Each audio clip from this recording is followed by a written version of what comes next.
여러분 우리나라 전래 동화 가운데 선녀와 마음꾼 잘 아시죠? 거기 보면 선녀가 하늘로 올라가는 이야기가 나옵니다. 그런데 오늘 성경에 보면 그런 동화 같은 이야기가 나오죠. 예수님이 하늘로 올려주시는 그런 이야기가 나옵니다. 그러나 예수님의 이 승천은요, 동화가 아닙니다. 사실입니다. 많은 제자들이 직접 두 눈으로 목격했습니다. 그리고 이 사건을 경험한 제자들의 삶이 달라졌습니다. 그들의 신앙이 달라졌습니다. 오늘 성경에 보면 크게 두 가지 달라진 점이 있는데, 그들이 그에게 경배하고, 누구에게? 예수님에게 경배하고. 이 말은 무슨 말이죠? 예수님을 하나님으로 정말 믿게 되었다는 것입니다. 예수님이 하늘로 올라가시는 그 모습 보면서 이분은 보통 인간이 아니라 바로 하나님이라는 것을 정말 믿게 되었고, 그래서 그 하나님께 경배했다는 것입니다. 그리고 두 번째는 뭐라고 되어 있습니까? 큰 기쁨으로 예루살렘으로 돌아갔다라고 얘기합니다. 여러분, 사랑하는 예수님과 이제 이별합니다. 여러분, 이별의 아픔, 이별의 슬픔 다 얘기하잖아요. 그런데 예수님과 헤어지는데 왜 큰 기쁨으로 돌아갔다라고 할까요? 그것을 유추해 볼 수 있는 장면이 바로 50절에 예수님께서 올라가실 때 그냥 올라가신 것이 아니고 축복의 두 손을 들고 올라가셨다는 것입니다. 아마 예수님은 그 축복의 두 손을 결코 내리지 않으셨을 거예요.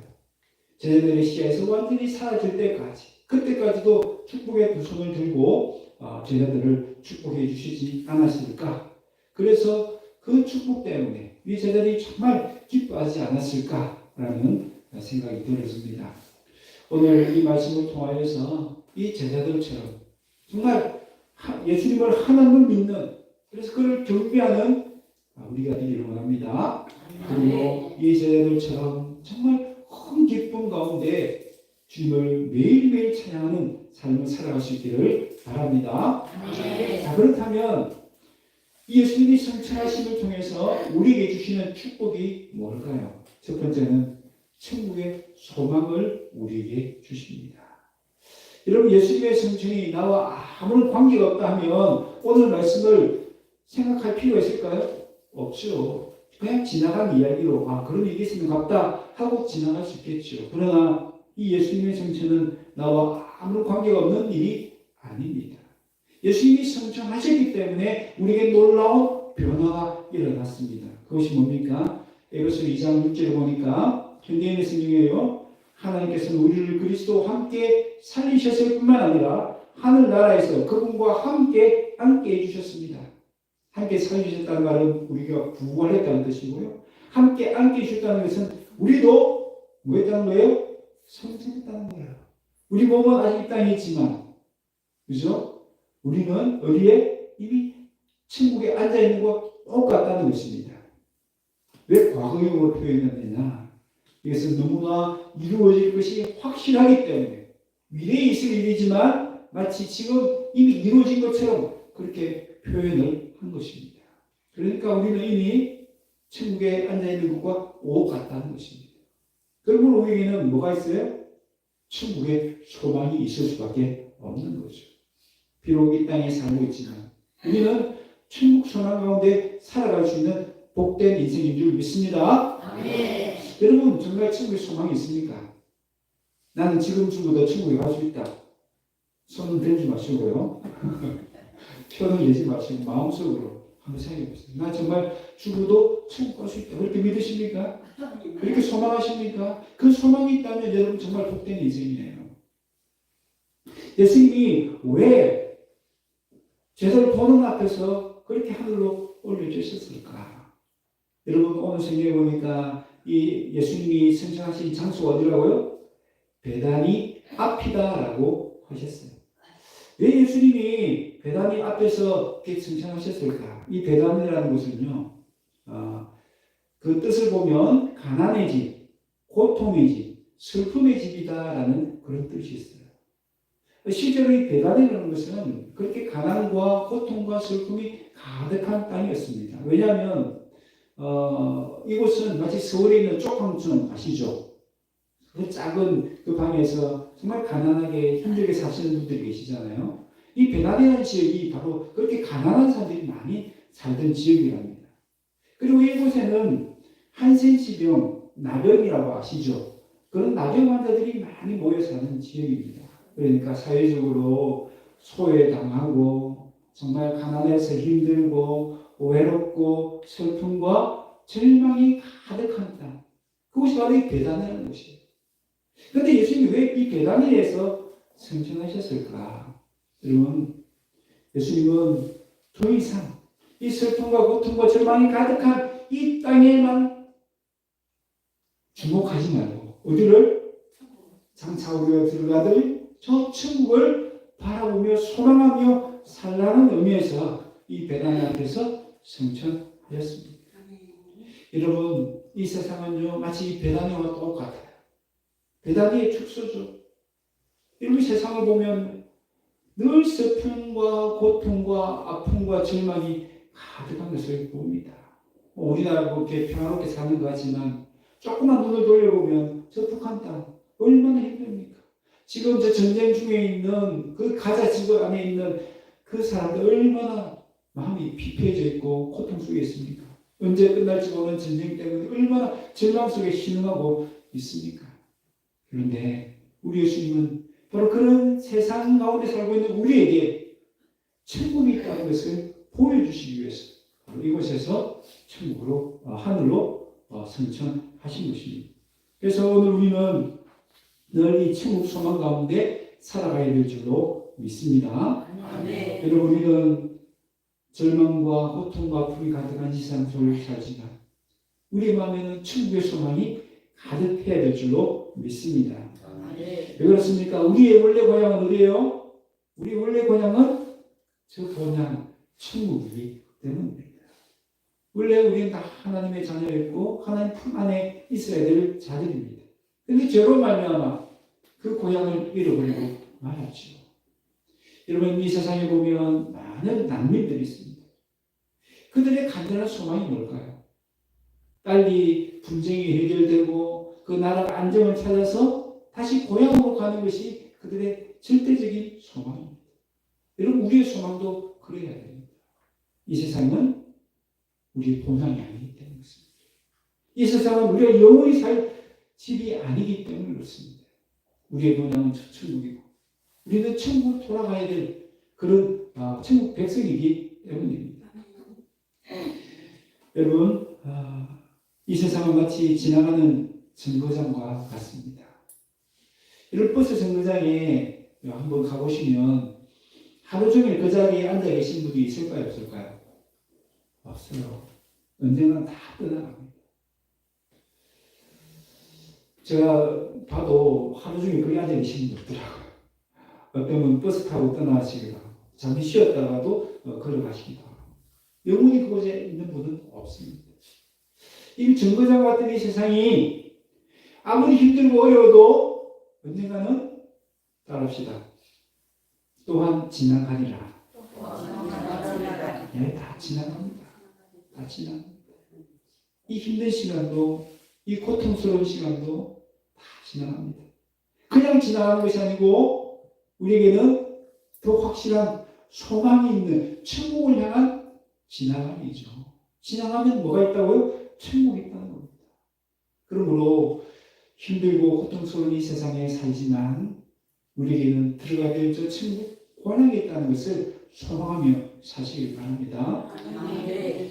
또한 이 정거장 같은 이 세상이 영원하지 않기 때문에 이곳에 우리의 마음을 두어서는 안 됩니다. 영원할 것처럼 이곳에 많은 것을 움켜쥐고 많은 것을 쌓고 그래봐야 무슨 소용이 있어요. 그죠? 지나가면 다 끝인데 모래사장에 아무리 멋진 그 성을 만들어 놔도 여러분 그거 가져갈 수 있습니까? 집에? 가져갈 수 없잖아요. 그냥 떠나가야 됩니다. 두고 가야 됩니다. 그럼 우리 세상에 영원하지 않을 것에 우리의 마음을 빼앗기지 말고 그것에 욕심 부리지 말고 우리 천국 시민답게 부활을 어디에다가 이 땅이 아니라 천국에 쌓아두어야 될 줄로 믿습니다. 여러분, 예수님의 승천하심을 통해서 우리 마음에 천국의 소망이 가득하기를 바랍니다. 나는 이미 천국 시민이 되었다는 것을 믿으시고 증거자 같은 이 세상에 마음 빼앗기지 말고 이 세상이 힘들다고 절망하지 마시고 천국 소망을 가지고 천국을 향하여 즐겁게 여행할 수 있는 저희 다 되시기를 바랍니다. 두 번째로 천국을 향하여 가시면서 우리에게 남겨주신 축복이 무엇입니까? 그것은 또 다른 보혜사 성령님을 우리에게 보내주신 축복입니다. 여러분 마음 가운데 누가 계실까요? 네, 성령님 계십니다. 내 마음에 누가 있는지 잘 모르겠는데요. 성경을 보면요, 우리가 믿는 순간, 예수님을 주로 고백하는 그 순간, 내 마음에 이미 누가 계신다고요? 성령님이 계신다고. 여러분, 우리가 예수님을 나의 구주입니다라고 고백하는 것, 내가 하는 것 같지만, 성경 보니까 누가 하게 하신다고요? 성령께서 하게 해주시지 않으면, 내가 주라고 고백할 수 없다라고 분명히 말씀합니다. 그러니까 내가 예수님 믿습니다 라고 내가 예수님을 구주로 믿습니다 라는 그것은 뭘 의미하죠? 내 마음에 성령이 계시다는 것을 의미하는 거예요. 그런데 이 예수님의 성천과 성령님은 아주 밀접하게 연결되어 있습니다.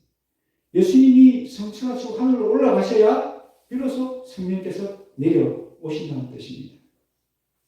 그래서 사도행전 1장에 보면 예수님이 승천하는 기사가 나오고요. 사도행전 2장에 가보면 성령께서 강림하는 사건이 딱 연결되어 있어요. 그래서 예수님이 올라가신 이유는 뭐라고요? 또 다른 보혜사 성령님을 우리에게 보내주시기 위해서 올라가셨다는 겁니다.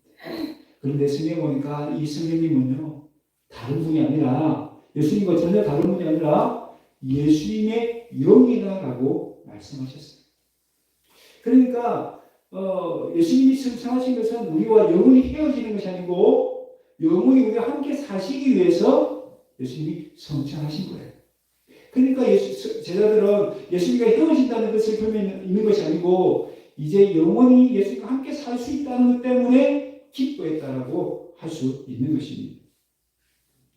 요한복음 14장 16절에 보면 예수님께서 이렇게 말씀하십니다. 내가 아버지께 구하겠으니 그가 또 다른 보혜사를 너희에게 주사 영원토록 너희와 함께 있게 하리니라고 말씀하셨습니다. 여러분 왜 또 다른 보혜사라고 하셨을까요? 그러면 원래 보혜사가 있다는 뜻이죠. 그러니까 원래 보혜사는 누구예요? 예수님이에요. 예수님. 또 다른 보혜사는 바로 성령님을 가리키는 거죠. 성령님은 예수님과 전혀 다른 분이 아니라 예수님과 같은 역할을 하시기 위해서 이 땅에 오셨다는 것을 말씀하는 거예요. 여러분 보혜사라는 뜻은요, 곁에서 돕기 위해서 부름을 받은 자라는 뜻입니다. 한번 따라합시다. 곁에서 돕기 위해서 부름 받은 자. 그게 뭐라고요? 보혜사. 네. 곁에서 우리를 돕기 위해서 부름을 받은 자. 여러분 지금 연세가 많으신 분들 가운데는 집에 와서 도와주시는 분들 계시죠? 직접 와서 뭐 청소도 해주시고 뭐 이런 도와주기 때문에 우리 삶이 아주 편안하고 잘 지낼 수 있잖아요. 성령님 마치 그 일을 하시기 위해서 오셨다는 뜻입니다. 그래서 우리 찬송의 가사에 보면 강물같이 흐르는 기쁨 성령 강림함이라, 그죠? 성령님 내 마음에 쳐주시기 때문에 너무 기쁩니다라고 그렇게 감격적으로 찬송할 수가 있는 거예요. 여러분 또 다되는 말은 둘이 하나같이 똑같다는 뜻입니다. 성령님이 예수님과 전혀 다른 분이 아니라는 거예요. 여러분 아까 우리 예수님이 좋다라고 찬양했죠. 왜 예수님이 좋습니까? 예수님의 그 사역, 이 땅에 계실 때의 사역을 보면 너무너무 감사하고 감격적인 장면들이 많잖아요. 그 살아가는 그 모습들, 또 가난한 자를 돌봐주시는 모습들, 또 이적을 통해서 고쳐주시는 그런 역사들, 또 친히 제자의 발을 씻겨주시는 그런 모습들, 얼마나 감동적인 모습들입니까? 그 예수님이 다시 이 땅에 오셨다는 거예요. 성령님의 모습, 영으로 이 땅에 오셨다는 것입니다. 그래서 성령님이 우리 가운데 있으면 뭐가 좋아요? 뭐가 좋아요? 예수님 뭘 하세요? 성경에 보니까 성령님은요 많은 일을 하시는데요. 어떤 일을 하시냐면 우리의 변호사가 되어주신대요. 또 우리의 선생이 되어주신대요. 또 우리의 조력자가 되어주신대요.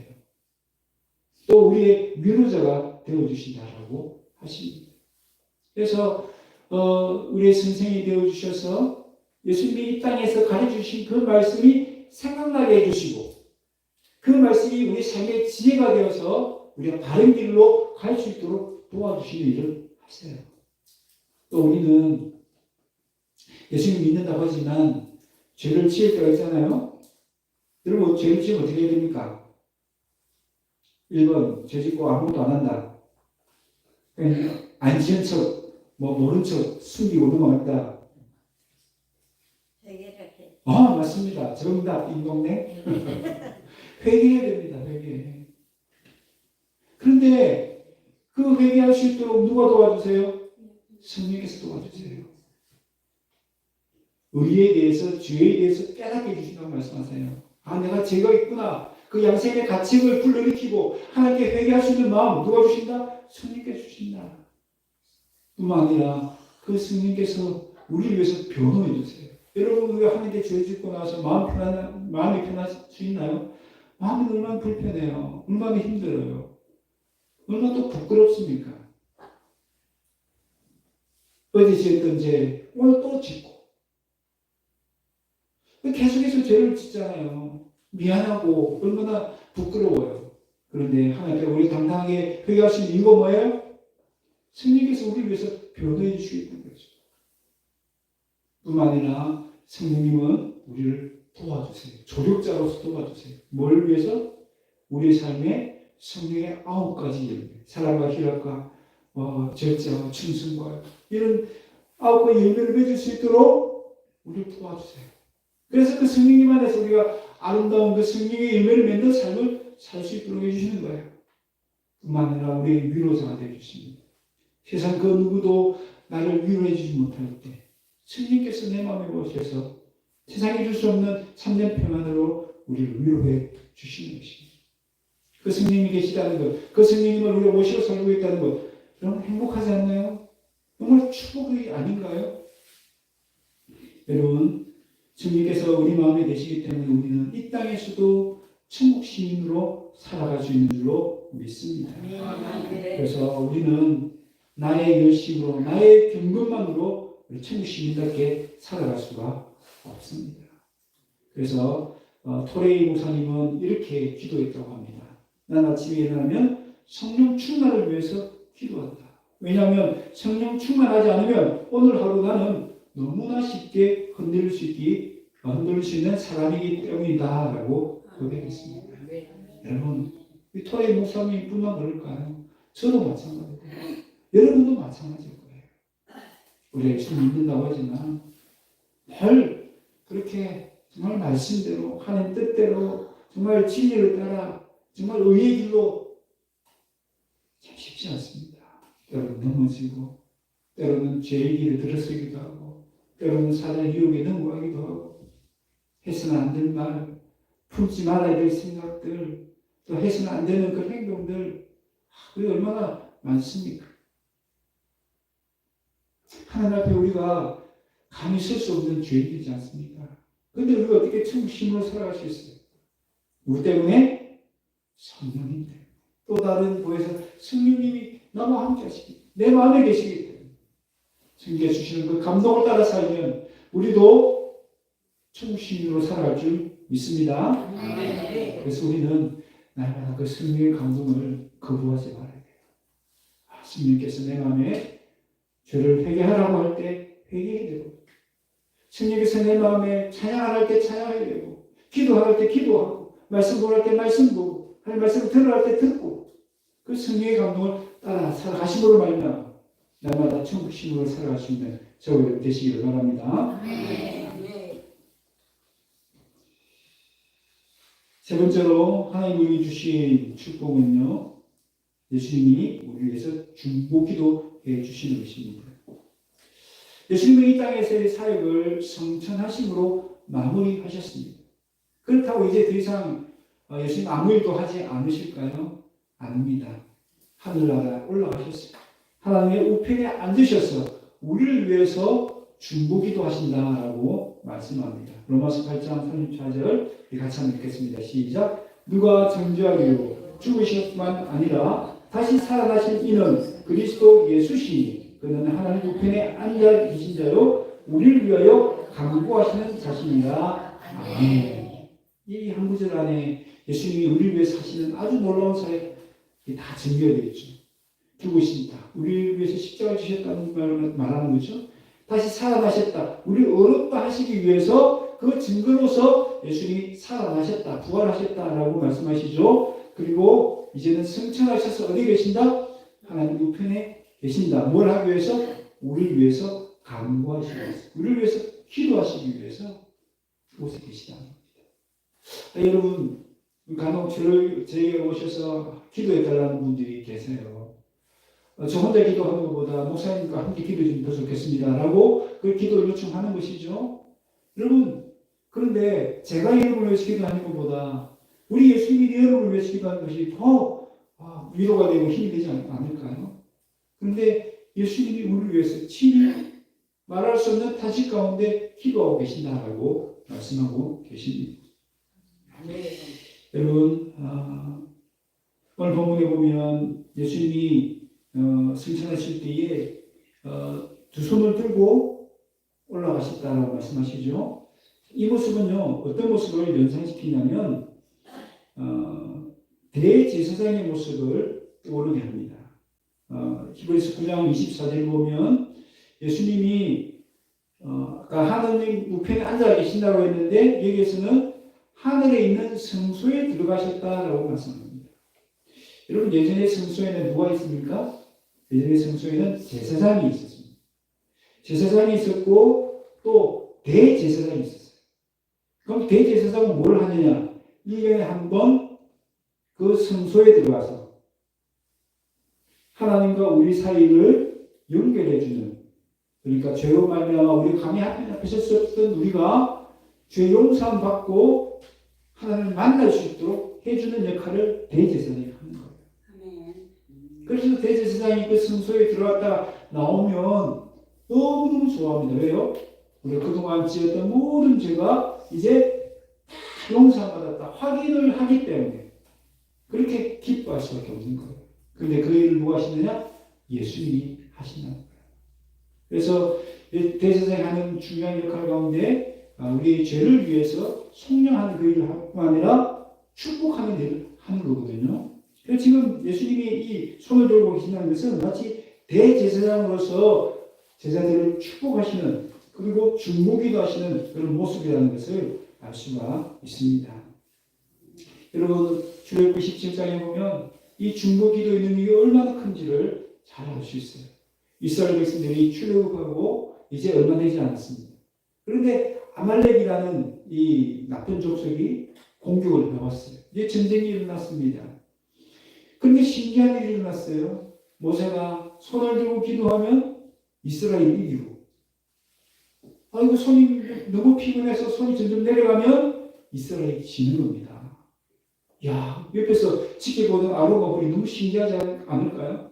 그래서 어떻게 했습니까? 더 이상 모세 손이 내려오지 않을 수 있도록 옆에서 한 손씩 잡아줬다라고 하지 않습니까? 네. 여러분, 모세의 중보기도를 통해서 전쟁에서 승리한 거예요. 얼마나 놀라운 일입니까? 그런데 여러분, 모세보다 더 크신 분이 누굽니까? 바로 우리 예수님이잖아요. 모세의 중보기도도 그렇게 능력이 있었다면 우리 예수님의 기도, 중보기도는 얼마나 능력이 많으시겠어요? 그 예수님이 나를 위해서 지금도 기도하고 계신다는 것을 여러분 꼭 기억하시기 바랍니다. 네. 여러분 힘들 때 어디를 봐야 됩니까? 한 번씩 하늘을 쳐다보세요. 한 번씩 쳐다보세요. 그 하늘에 누가 계십니까? 승천하신 예수님이 계세요.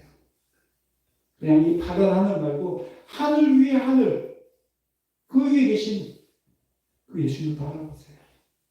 그리고 예수님 나를 위해서 기도하고 계시지 라고 그렇게 생각을 하시고 위를 놓고 힘을 드시기를 바랍니다. 여러분, 대제사장이신 예수님은 어떤 마음으로 우리를 위해서 기도하실까요? 히브리서 4장 15절을 보면 우리에게 있는 대제사장은 우리의 연약함을 동정하지 못하실 이가 아니요 모든 일에 우리와 똑같이 시험을 받으심이로되 죄가 없으시다라고 말씀합니다. 아멘. 우리의 연약한 것 예수님이 안다 모른다 아신다는 거예요. 이해하신다는 거예요. 또 용납하신다는 거예요. 또 불쌍히 여겨 주신다는 거예요. 그래, 네가 이렇게 약하니까 넘어졌지, 실수했지, 다 이해하시고 받아주신다는 거예요. 왜냐하면 예수님도 그렇게 약한 인간의 모습을 입고서 이 땅에서 시험을 당해보셨기 때문에 아신다는 거예요. 동병상련이라는 말 아시죠? 과거의 마음을 과부가 한다고 하지 않습니까? 예수님이 그런 어려움과 고통과 아픔을 다 경험해 오셨기 때문에 우리를 이해하시고 그만큼 우리를 아시고 그만큼 우리를 용납하시고 그만큼 우리를 받아주신다는 거예요. 그런 마음으로 정말 아는 마음, 우리를 아시는 마음으로 우리 위해서 기도하신다는 거예요. 얼마나 감사한 일입니까? 여러분, 베드로는 어떤 사람입니까? 예수님의 제자이면서도 예수님을 모른다고 3번씩이나 부인했던 사람입니다. 예수님이 그렇게 그 베드로가 3번씩이나 모른다고 부인할 것을 아시고 그를 위해서 중보기도 하셨어요. 그래서 성경 보면 그러나 내가 너를 위하여 내 믿음이 떨어지지 않기를 기도하였다라고 말씀합니다. 그래서 여러분, 이 베드로가 그렇게 예수님을 모른다고 3번씩 부인했지만 그렇게 실패의 인물로 끝나지 않고 다시 믿음을 회복하고 예수님의 제자로 살아갔을 때 이유가 뭐예요? 예수님이 그를 위해서 중보기도 해 주셨기 때문입니다. 여러분, 스데반은요 예수님을 증거하다가 많은 어려움을 당했습니다. 마지막에는 돌에 맞아서 순교하잖아요.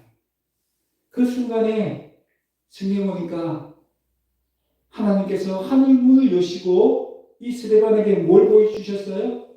예수님이 그 하늘에서 스데반을 영접하는 그 모습을 보여주셨다는 겁니다. 그러면 하늘에는 아무도 없는 것이 아니고 누가 계세요? 예수님이 계세요. 예수님이 계십니다. 우리가 약하고 또 넘어지고 실패할 때는 베드로처럼 그렇게 약한 베드로를 위해서 중보하고 계시는 예수님이 계시고 또 우리가 예수님 때문에 고난당하고 힘든 일을 만날 때 그렇게 핍박당할 때 그곳에 또 누가 계세요? 하늘 위에 우리를 위해서 중보하고 계시는 예수님이 계시는 거예요. 하늘 문을 여시면 우리 다 보이는 거예요. 이 하늘을 볼 수 있는 영적인 눈이 열리시길 바랍니다. 아멘. 그 하늘에 앉아서 우리를 위해서 중보하고 계시고 우리가 어려움을 당하고 힘듦을 당할 때는 가만히 앉아 계시지 못하고 서서 우리를 위해서 기도하시고 응원하시는 그 주님을 묵상하고 바라볼 수 있기를 바랍니다.